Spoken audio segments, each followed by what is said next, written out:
Hey, Tessie. I was attempting to entertain our guests as we waited for you. Hey, how are Hi, you?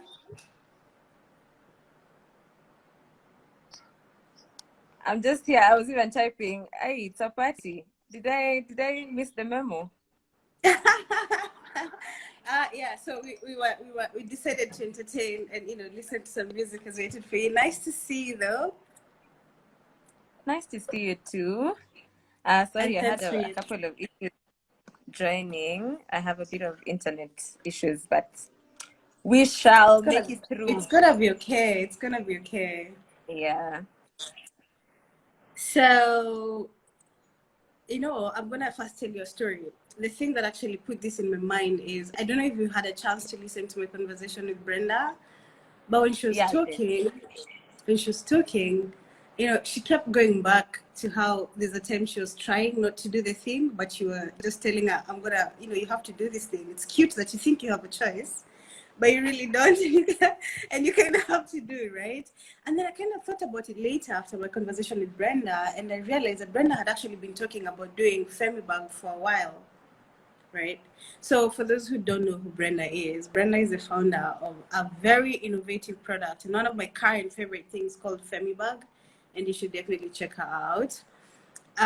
So when I was talking to her, she kept saying, "Oh, and then Tessie told me, and then Tessie told me," and then I was kind of like, "It's actually, we all need that friend who just sides eyes you and tells you, what do you think you're doing? Like, what do you think you're doing?"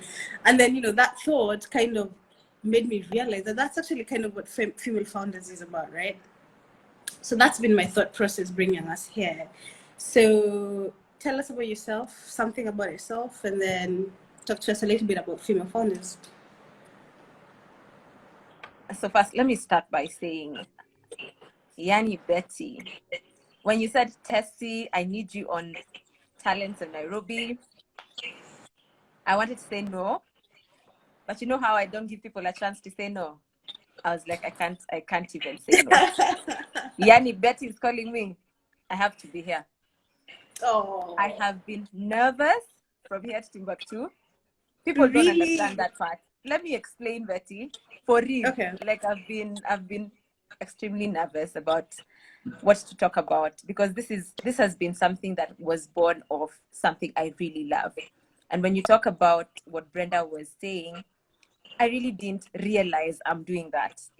Like it's come to me later when now people are picking it up. So um, I it's been a think journey. I So think yeah, I think that's some of the best stuff, bro. The parts of us that people see and the impact we have on people even when we're just living our lives and not trying to. So, for what it's worth, you're doing amazing. And a lot of people recognize that and talk about it. thank you so much. You're doing so well calming me down. Yeah, seriously though, just I like to do a very chill thing. So we're just, having a conversation and it's gonna be okay. Okay, so let me try and introduce myself, guys. Hopefully some of you in the chat don't know me yet and know the things that I don't want out in the public. Yeah. So my name is Tessie Omulo. I am a PR practitioner and I work for a company called Centonomy. I love what I do at Centonomy. I really love what the communication space allows me to do. So that's what I do for my career. What you may not know is I know Betty for about 10, 12 Don't years now. a long time. Betty happened to be my head girl in my high school. So I'm like, so when your head girl calls you guys, you show up.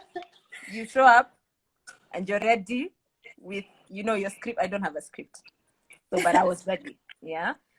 So I shared that with Betty. We went to school together in Limuru. Some of the people like you're speaking about Brenda, and now it's coming to me that it's my relationships over time that people I have bonded with and I've made relationships with that I keep on pushing. And that means something. We spent time together. I noticed something about you, and we sort of tried to now pull each other to become the best versions of ourselves. So to me, honestly, Betty, it comes naturally. Now, the story of female founders, because now I've talked about what I do in my career, how I came about female founders is, honestly, I don't even know if there's a fraction of people here right now who know this. I got to a point in my life where I figured I was really not financially literate. So I signed up for Centonomy. So guys, listen, my story is very deliberate. I say God has a plan in every situation, and mine was just, written in the stars for some reason. So I decided, you know what? I need to style up about my finances. I used to take a lot of takeout food. I love coffee. For those who know me, I probably would hook you up with the best coffee places in Nairobi because I have experienced them all, right? So I decided, this lifestyle, it's not working for this 23-year-old in Nairobi ni had. So I said, I'll save up for Centonomy. And I got someone who also believed in what I needed to do or I wanted to learn, and I took up the program. Now, Betty, there was a course. There's a module that spoke about tracking your expenses. Yeah. See, ile juju, no, Properly. the actual, like, get down to the nitty gritties. Pick out your receipts, your M-Pesa messages, track your expenses. And I did it, and I cried. I really did. I was living beyond, like, my means. I didn't even understand where my money was coming, like the extra was coming from. I was like, chick. Yeah. Like, how am I funding this life? What's going on here? And most of it was because I really love people. I used to spend a lot of my time with friends. So I used to go to coffee places, I'd meet Betty, we'd talk about different things. And I'd do that maybe 10 times a week. So I'm meeting 5 people, maybe, That's not true. throughout you can imagine. So this week I'm meeting 5 people, the next week I'm meeting like 5 more people. And I enjoyed it. To be honest, I enjoyed catching up and getting to know what people were doing and how we can plug in to each other's lives and grow. So when I looked at these figures, I figured, there's a problem here and I need to fix it. So while I didn't want to lose my appetite for coffee, I said I'd want to make this more sustainable. So I said I'm going to do only 2 coffee dates with 2 friends every month. And I'm going to make it very deliberate. So I meet Betty. We talk about our business or what we're doing. So I realized at that point, a lot of my friends used to talk to me about what they're doing. And it turned out to be business oriented. So I said, let's talk about what we are trying to do. We're at that point in life where we're figuring things out. So I said, I'm going to do 2. 2 is my maximum. My budget says 2 can handle. You can handle 2. And I said, I'm going to do 2. Discipline, Yeah. So Tessie, trust me, if you've met me, then you know I'm extra. I am extra. Guys, I don't do minimum, bare minimum. I don't do kidogo. I go over and None above. of that. I am extra. So at my first meeting, what do? I tell Betty, I'm sending you an e-card. This is when we're meeting for a coffee date. So I sent you like a really cute e-card, and I sent my other friend Brenda an e-card, and I said, guys, we're meeting on this day at Coffee Casa. Let's go and chat. So I sent it to Betty and Brenda. So what happened was Betty sent it to Judy, Brenda sent it to Nyawira, Nyawira sent it to Belinda, and before I knew it, these guys were like, I think we're like 10 of us. Can we still come? So I'm like, oh, hold up, guys, hold up. On what budget? No, budget was not a problem because we were having our own coffees. It's a random coffee day. Yeah. But I was like, what's going on here? Me, I'm meeting 2 people. 10 is a crowd, So then I'm like, yeah, let's do 10. So I think my extraness is what ruined this whole thing. Because now people are seeing e-cards, they're like, hey, what is this? You know? Yeah, So it they can't show be up. just a casual It can't coffee. be a chat. How do you go for a coffee date at just a chilled out, meeting, and you have an e-card? So first meeting, Betty, 10, 12, I think 10, 12 people showed up. No structure. The initial plan was I needed to talk to my friends about what they're up to. So I stuck to the plan. We talked about what we were up to. And that session was mind-blowing. Honestly, for me, I was like, wow, what is going on here? People spoke so passionately about things that they were doing, mistakes that they've made, what they've learned. And you'd have those, those conversations that are like train conversations. So Betty stops and Tessie picks it up like, I have experienced that. And I know how you can solve that problem. And Reina goes like, I even have a person who can help you out in this. And it goes on like this chain reaction. And I was like, that domino effect that we keep talking about, it was happening in that moment. And we were having so much kind fun. of conversations, We were having so much fun. It was just chicks seated at Coffee Casa, having our own lunch and coffee and talking about our struggles, the things we're trying to do, the businesses we're trying to build, what we want to achieve. And it turned out really well. So at the end of the session, you could feel that there was this fire burning in everyone's stomach.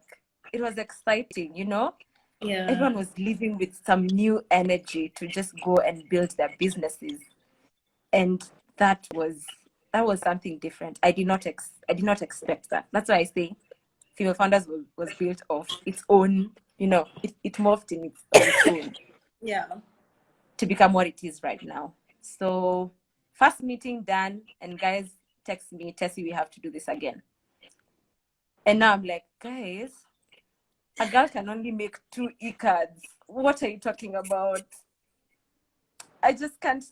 You want me to do 10 now? I'm at 20, So I said, you know what? We'll do it. So we decided to do another one. And yes, Betty, I sent everyone a personalized e-card. Of course you did. Yes, I did. And it was so cute. And it was, very purposeful for you guys to come and chill. Exactly what we're having here, but 10, 20 of us in a room. So Betty, that's how Female Founders was born. We did the second one, and hearing stories of people saying, I got a plug at Female Founders. I learned this at Female Founders. Someone there spoke about something that I was struggling with, and I managed to get through it. So that accountability aspect where someone goes like, by the way, that's an excuse. So you're telling your story and someone is just like, it's not, we're not going to have that. Whoa. Alafu, so natakaje, guys are just not having it. They're like, listen, get through the excuse. I remember there's one where someone was just told, you're not dreaming big. Listen, you can do 3 times what you're thinking. And an hour into the session, we're now just, figuring out how this business can grow. And she was so scared. She's She's like, hey, what are you guys doing? And she figured out this is something I've been scared about, but if they're seeing it and I had seen it, there's something there.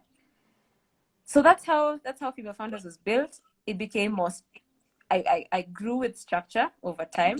Now curating more intentional sessions where I can empower people skill-wise, build a community that can offer that accountability aspect. Peer mentorship, it's huge. I mean, it's something that is undervalued. We know so much, Betty, in our few years that we've, lived here. And I think we can really help each other grow. So having understood that that's possible, and knowing that I've also been in so many sessions where seasoned entrepreneurs say, if I was told these things 20 years ago, I'd be so far. I'm like, we are like Yeah. 20 years ago, and we're going to do it now, and we're going to figure it out now, so that 20 years we're like, guys, ask guide, we got it, we fixed it at the onset, Yeah, and we are on absolutely. the right track. So You know, that's I what like it's about. I really like I like that story for a couple of reasons. The first one, I like that it's really organic, that it just evolved itself naturally, right? So it just kind of got a life of its own. The second, I like that it's founded in community, right? That it's, you know, a group of friends or like a bunch of ladies who know each other in different circles or in the same circles, trying to do something in community. And everybody's running their own business, etc. But you have this community of people who challenge you, question you, who push you when you need a little bit of push. Because I think sometimes that value of community and having a trusted group of people who have good intention, etc., is underrated. So I found out about female founders actually by kind of like word of mouth, by seeing stuff about it being posted by people who are part of it. And the appealing thing for me was the community, because it just looked like, because it's rough out here, right? When you're trying to build something, it's rough out here. So to have that community is, I think for me, that was the most endearing bit of it. And now to hear how it was conceptualized and how it just evolved organically, for me, that's amazing. So you've sent beautiful e-cards. Actually, you owe me an e-card, because look, you had a chance to send me an e-card today and you did. So now you have to find a reason to send me an e-card. Listen, I've so said you so started. many, you will get one, I promise. So you started this thing, and you're having a couple of meetings. So wait, how long ago was this at Cafe Casa for the first meeting? How many years ago was this? So first meeting March 2019. That's Okay. when we started Female Founders. Yeah. Yeah. I would say that's when it became this thing that it is right now. And it's Yeah. growing as we go along. So 2019 March. So that means that you've had a, you know, almost like maybe 2 years. I know we're not counting 2020 as a year because it just happened, but you've had a few months to talk about. So what are some of the things you think are making people not do stuff? Because I talk to a lot of people who have brilliant ideas, but there's always this kafia before you start. So from the conversations you've had, from the amazing ladies you've talked to, what do you think are some of the things that make people not start stuff? Wow, I feel like we need like a whole IG live for this one. Let me start by Maybe like my top own. 2 or top 3. Yeah, like your own. I like it. I like it. Betty, there's fear that paralyzes you. You I know, hear you. fear of, yeah, like there's that Okay. fear that you don't know what you're doing. Yeah. You're not sure of what you're doing. And you really want it to work, or you really want it to be perfect.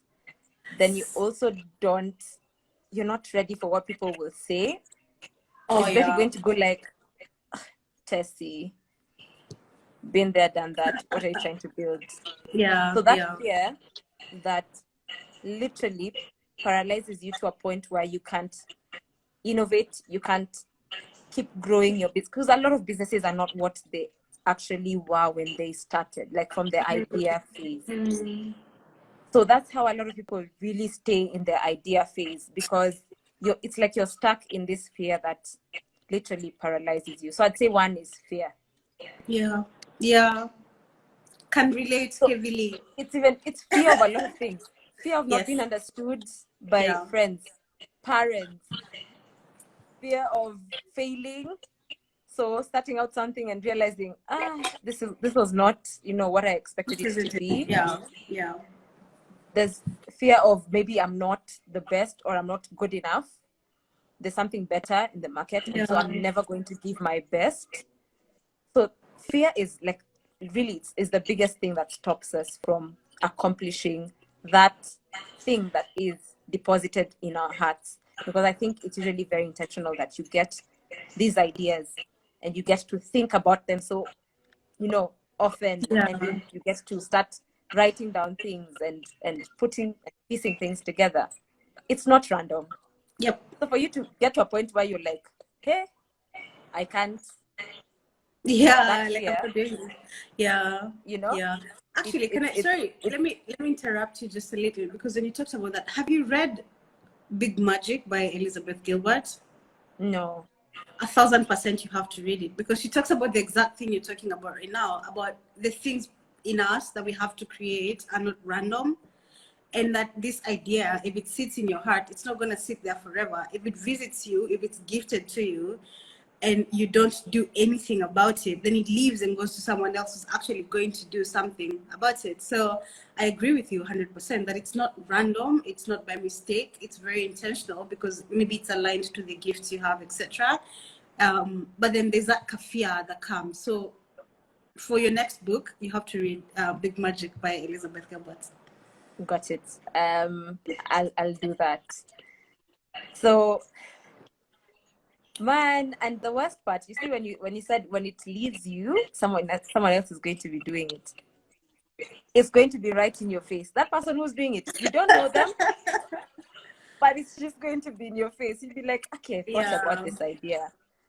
I meditated upon it. It was something that was in my heart. I kept feeling like I should do something about it, but I just didn't act upon it. So fear is the biggest, in my view. Fear. Yeah. For a lot of ladies and us young ladies, I think that aspect of community sometimes lacks. So why I usually say the biggest part of female founders is community is because when we come together and people realize, Aki, our problems are so shared, like they're so similar, you're like, so why do I struggle alone again? Yes, absolutely. Betty has gone through that same thing. She's come out of it. She's thriving. And I learned from her. So another challenge is we never quite collaborate. We never quite see opportunity to come together for that main purpose, to grow each other. It's never been very intentional for us women. It's okay, let's just do our own things, guys. You know, whizzle through life, make mistakes, thousands of them, then figure out that you've let go of a lot of things that could have been really successful just because you didn't quite put some thought into reaching out to people to help you. So community needs to be something that we make very normal.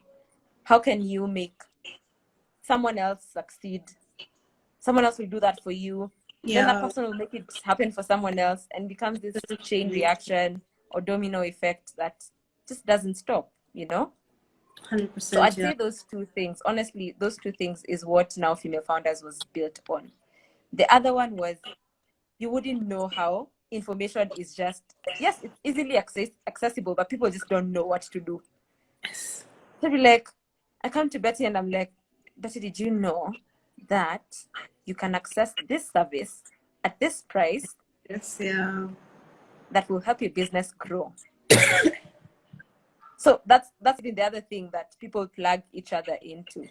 Yeah. You can achieve this much by, just not really trying to learn on your own, learning from other people. You get. Yeah, like you don't have to network. do everything by yourself. It's okay to that people. Aspect of network is extremely important. So when you try to run a business alone and you're in that cocoon, you're trying to really figure things out alone, you're not reaching out to your networks, you kind of struggle, to be honest. So I'd say women need to figure out how to, one, open up about their ambitious dreams, believe that they can actually do it. You're going to go through those moments of fear and doubt and, moments where you're feeling I'm not good enough, but it's part of the process. It is part of the process. Yes. Yeah. Go through it, move out, come out the other side stronger. That's the only way you move through this journey called life, and figuring out how to live your best life using your skills and abilities. Yeah. 100%. I like I like how you say, I mean, when you say that it's okay, that women need to learn to have their big dreams and actually go after them. And I was just thinking, listening to you, that the first step actually needs to be that people just need to know that it's okay to have those big dreams, because I was about to say in my early 20s, I've been in great denial about my age, Tessie. But I've noticed, right? Like, let's say when we were in uni, that sounds better than saying in my early 20s. So, like, when I was in uni, you talk to people who had beautiful big dreams, right? But then they'd almost look, and it happens. My experience has been mostly women, and the reasons for that could be another life altogether. But it's almost people apologetic about dreaming big, or looking for someone to tell them it's okay, or some sort of validation. And I think that's an advantage of community, because you have people telling you, yeah, you're dreaming big, and you have to keep doing it. Yeah. So I think that's important, and I think now community kind of helps you tackle both things at the same time. And fear is, I can heavily relate, and I know a lot of people can. And like you said, when you started, it could be alive on its own. But I think that's true. And sometimes it's both real, like legit fear, and imagined fear, because you start thinking about what other people are going to think. And I don't think that's your business, because people are going to think and say things anyway. But I think we're so plugged into it that it's easier said than done. When people tell you, "Oh, don't worry about what people say and think," it's one of those things that's easier said than done. I feel like my biggest takeaway from this conversation is just going to be the importance of community, and the importance of tapping into your community and not just trying to go through life by yourself. And that also made me think. So in the process of doing what you guys, what you've been doing with female founders, you had I don't know if it was your first, correct me if I'm wrong, a thing in Kisumu earlier this year. Was that your first, like, outdoor with the people event? So it wasn't. We had a lot more sessions that were not quite publicized on social media. We leveraged on the community that we already have. So who knows who, can you come on board? Let's have this thing. So we had a couple of those. But Betty Kisumu, to date, I'm like, I don't know how I got. So what were your best parts? What are your best parts? Okay, first of all, for people who don't know what happened in Kisumu, maybe tell us a little bit about what happened in Kisumu, and then tell me about what are your best parts, or what are some of the things that happened that just made you think, oh my God, is this really happening? So what happened in Kisumu? So we organized a meetup, so an event where we brought together young female entrepreneurs in Kisumu to come share their ideas, come share what they're doing. We had an interesting panel of speakers who came and shared their, insights on being, women in business for a long time, and their journey in entrepreneurship, and how you can, maybe avoid certain pitfalls, how you can succeed. These are guys who've been there, longer. Yeah. So that's what happened in Kisumu. When I came up with the idea, I thought it was interesting. I was like, why not do an event in Kisumu? Perfect. Brilliant. Let's go to Kisumu. Then we got to the actual work, and every single day, Betty, I kept asking myself, what am I doing? Who said? Who told you? Girl, who told you can do an event in Kisumu? What are you trying? Listen, what are you trying? I have very minimal contacts in Kisumu. I just had a couple of people in the community. We have a WhatsApp group who were like, we really like what's happening in Nairobi, bring it to Kisumu. And I said, I'm going to work with these amazing young women. And to be honest, I owe it to that group of ladies that the event was successful. So we did the work. So we already put it out there, and we're like, there's that thing where when you put it out there, Betty, you have to follow through. You have to, you can't flake on your people. Now it's there.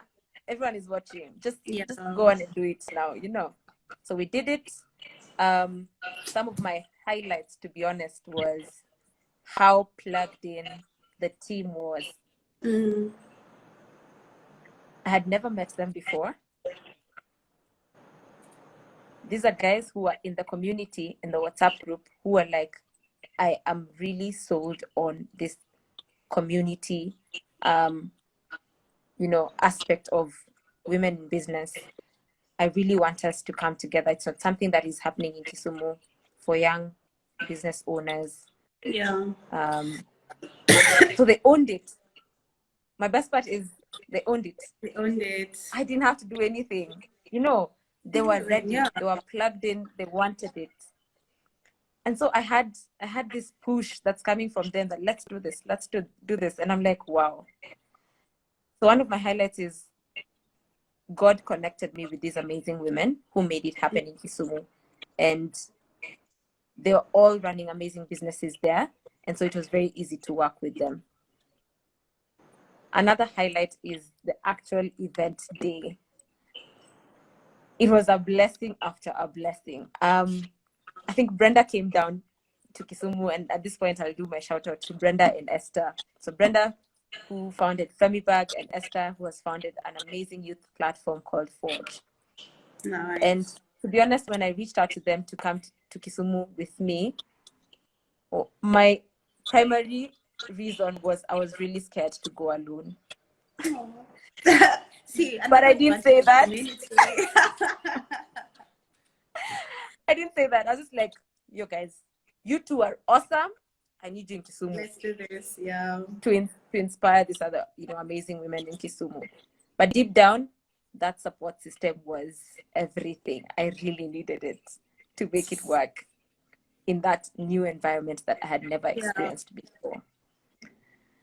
So on that day, for women to come, show up, participate, rich conversations, two things happened that day that changed how I think about female founders and gave me the energy to keep going.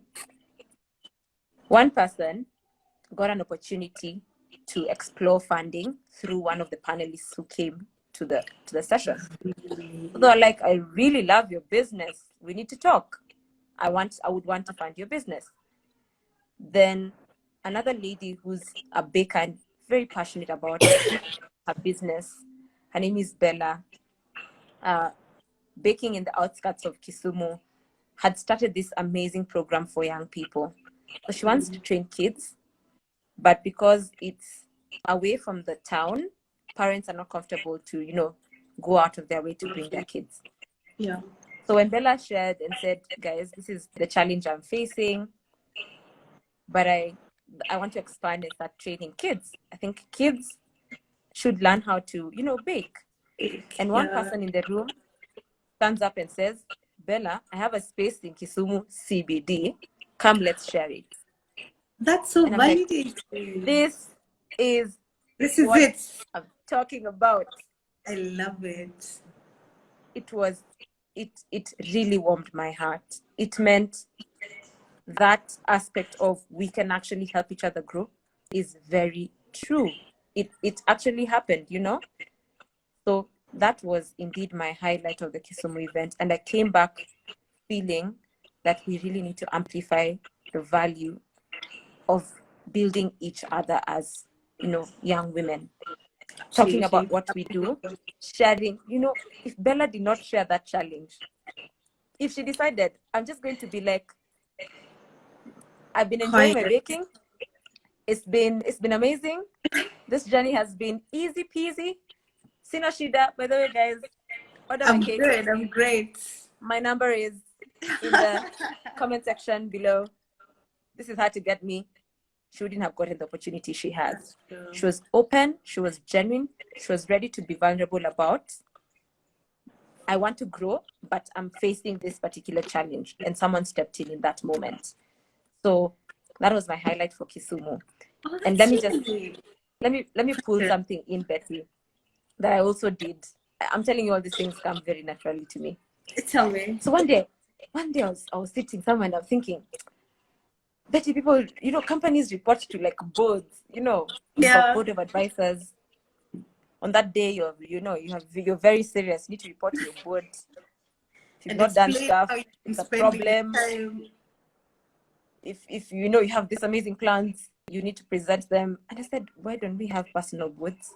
Like, why don't I have people who I need to go to and say, guys, this is my BHAG, and I want you to keep me accountable. Absolutely. So what does Tessie do? I call 4 of my friends. Yeah. I'm like, this is our board. It's today, monthly. Yeah. This is what we're going to be doing. Sharing what we need to do, keeping each other accountable, and helping each other grow. So every month, there was that pressure, Betty, for. Last month, I said, I need to create content for this page for the next 1 month. You can't show up not having done that. Yeah, absolutely. It's embarrassing. Absolutely. It's so embarrassing. People have come, they're ready. They're like, I met my manufacturer. We spoke about this. I've sent him back to do another sample for me. I met someone who is able to help me do marketing. I've done. People are moving. You can't sit there and be like, and not well, move. I Vibes. just had it's been a quiet month. It's been a quiet month. No, absolutely. So what we figured out was people now just kept pushing because there was a lot of growth energy, a lot of positive energy where people were achieving so much. Yeah. And that aspect of last month, I managed to do this. So this month I can focus on this, kept people going. That's actually how Brenda moved through this Femi Bag thing. Yeah. Because we were like, the first month she comes and says, I'm thinking about reaching out to this manufacturer. Second month, the third, Betty, you can't think for 3 months. You have to What's the move action? Where's the action plan? Where's the action item? Absolutely. And she, from that point on, she never stopped. And she has now in turn become my inspiration. She has kept the bar so high. She has kept going. Yani, mi niko tu, okay, Brenda, chill. Now, wait. Just give me a moment. Let me breathe. From that session, I think, I don't know what happened, but there was this fire in her that now really inspires me to see how much she's been able to just pick herself up, believe in what idea she has because she had it for a long time, and say, I'm going to make this work regardless. Yani, now me, Female Founders, is following Brenda. It was the other way around. Now we are like, there's this, amazing member who has made it work through the value of just community. Absolutely. So, yeah, I could go on and on. That's amazing, and it's very authentic and good natured in how you talk about it. And it's interesting because you see, it started with the community kind of telling Brenda, you can't think for 3 months. At some point, it's gotta be done. And then now Brenda is kind of reinvesting into her community that carried her. By just being a star, really, and by just kind of leading the way for the rest of us to kind of follow. And now I keep thinking, what did I do before Femi Bag? Genuinely. And one of my aims this year is to gift everyone. Like if you have a birthday, if I'm getting you a pass, I'm getting you a pass and Femi Bag. If I'm getting you shoes, you're getting shoes and Femi Bag. Betty, because I keep thinking, what was I doing? You and me thought this. Brenda can actually, you can attest to this, Brenda. I said every single friend of mine has to experience this. Every single one of them. It changes your life. And anyway, I feel like we'll have to pay Brenda for allowing us to use her today as an example. Me, I've apologized. Brenda, I'm sorry. No, but you see, the thing is, though, that's a perfect example of, from start to something that's been action, and now she's going to scale up. And if anybody ever doubted what community could do to you or community could do for you, then, this is a perfect example. And, she's even paying back into her community. So I think Brenda, we just have to talk about you because what else is there? Yeah. So listen, I'm going to say thank you very much. This has genuinely fed my spirit, and that's why I started doing this thing, because I don't get as much time as I'd love to talk to people because I started living away from Kenya. But I notice now that we are at that point in our lives where a lot of people are doing a lot of amazing things, and so this kind of gives me that opportunity. And so this has genuinely edified my spirit. I think you're great. I've always thought you're great. I have never had a chance to tell you that, but I've genuinely always thought you're great. And that everything you touch just turns into nice things. And it's an added advantage that it's usually good things that also look cute, because you have a knack of making things look cute. And I'm excited to see what happens to female founders, and I wish you the very, very best. I'll be cheering you on and praying for you, and it will all come together beautifully. Thank you so much. You have no idea, Betty. Like I've told you, one of the things that people will not believe it, but I'm telling you guys, I was actually scared But to see, you even do touched this me live. well. Thank you. Thank you so know? much for honoring me with So your presence. thank you. Yeah. Thank you so much for even making me talk about this journey. Sometimes I don't get to relive that whole process. Thank you for, wishing me all the best in my journey. Thank you for doing what you're doing with Talents of Nairobi. Telling stories of amazing young people is what is going to change how we think about the gifts that we have and the place of those gifts in this country, in this continent, and in this world. So we tell more stories, we inspire more people. That's the domino effect has to happen in that way. So thank you so much for having me, Betty. I'm truly honored. Thank you. And thanks to everybody who's stayed with us and has been giving us stories, and keep interacting with Tessie's work, keep buying Femi Bag. Listen, if you're a lady on this call, you just need to go into Femi Bag and get yourself some Femi Bag. Now, right? Like now. Do it Thank now. you so much, Guys. Tessie. I hope you have a fantastic weekend and speak soon. Bye. Thank you so much. Bye. Thank you. Thanks, everybody.